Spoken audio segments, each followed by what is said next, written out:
नमस्ते बच्चों। प्राचीन भारतीय इतिहास में वैदिक काल का विशेष महत्व है। वैदिक काल का समय 1500 ईसा पूर्व से 900 ईसा पूर्व का है। जैसा कि मैंने अपने पूर्व के व्याख्यान में बताया कि वैदिक सभ्यता को समझने के लिए अनेक साहित्य है और उस साहित्य को दो भागों में बांटा गया है, श्रुति साहित्य और स्मृति साहित्य। श्रुति साहित्य हस्तलिखित है और श्रुति साहित्य यानी कि सुनकर बाद में ऋषियों मुनियों द्वारा लिखा गया है। स्मृति साहित्य पूर्णतः किसी न किसी ऋषि के द्वारा लिखित है। उपनिषद प्राचीन वैदिक परंपरा को जानने का एक बहुत महत्वपूर्ण साहित्य है। इनकी संख्या 8 है। इनमें से मुख्य हैं छांदोग्य उपनिषद, बृहदारण्यक उपनिषद, मुंडोक उपनिषद, श्वेतेश्वरा उपनिषद। श्वेतेश्वरा उपनिषद वह उपनिषद है जिसमें पहली बार भक्ति परंपरा की बात कही गई है, यानी भक्ति शब्द का उल्लेख सबसे पहले श्वेतेश्वरा उपनिषद में है। मुंडूक उपनिषद में सत्यमेव जयते, जो हमारे वर्तमान सरकार का जो मुख्य वाक्य है, यह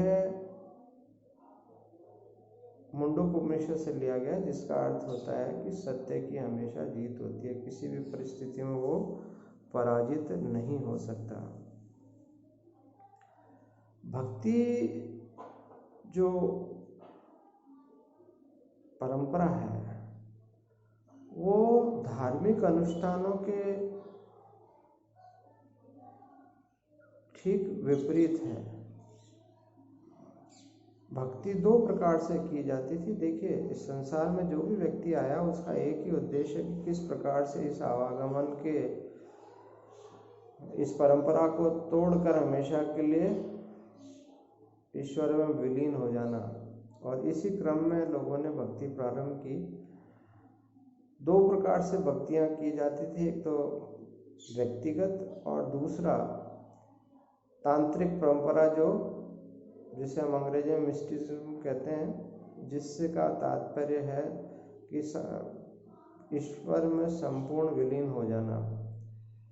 इस्लाम जो शब्द है उसका मतलब होता है समर्पण, और इस्लामिक जो मिस्टिसिज्म है वो उसका दूसरा रूप सूफीज्म में देखा जाता है।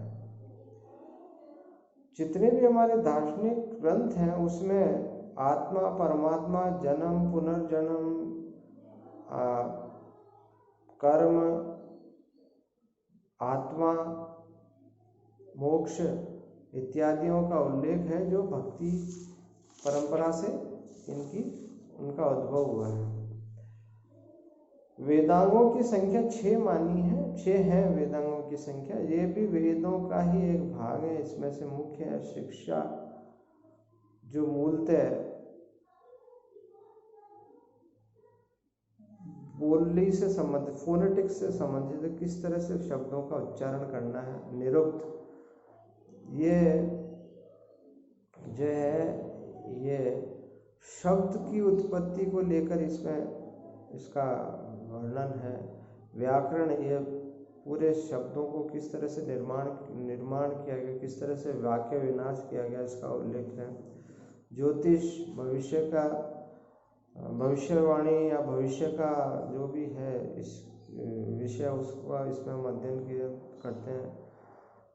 छंद और कल्प मूलतः रीति रिवाजों से संबंधित हैं। इसको 3 भागों में बांटा गया, गृह सूत्र, स्मृति सूत्र और सुलभ सूत्र। गृह सूत्र में जितने भी हम जो हमारे गृहस्थ के जो रीति रिवाज है उनका बारे में इनका उल्लेख है। भारतीय परंपरा के अनुसार प्रत्येक व्यक्ति को 16 संस्कारों से जाना पड़ता है। मोक्ष प्राप्त करने के लिए, उस उन 16 संस्कारों का इसी में उल्लेख है। दूसरा जो कल्प का जो दूसरा भाग है वो श्रुता सूत्र है, जिसमें सार्वजनिक जो अनुष्ठान उनको किस प्रकार से किया जाए उसका उल्लेख है।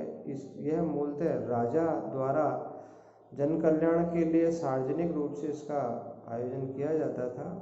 और 16वें सूत्र में जो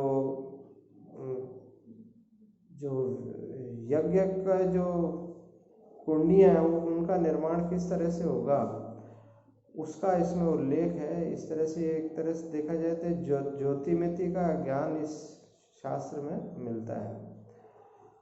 तो इस प्रकार से जो हमारे संस्कार हैं वो पेट से लेके शमशान तक का उनमें उल्लेख है, यानी कि अंग्रेजी की भाषा में बोलूँ तो फ्रॉम वोम्ब टू टोम्ब में इनका जीवन किस तरह से जिया जाएगा, उनका क्या क्या प्रक्रियाएं होंगी उसका उल्लेख इसमें किया गया है। आज बस इतना ही, बाकी हम कल अपनी बात रखेंगे। धन्यवाद।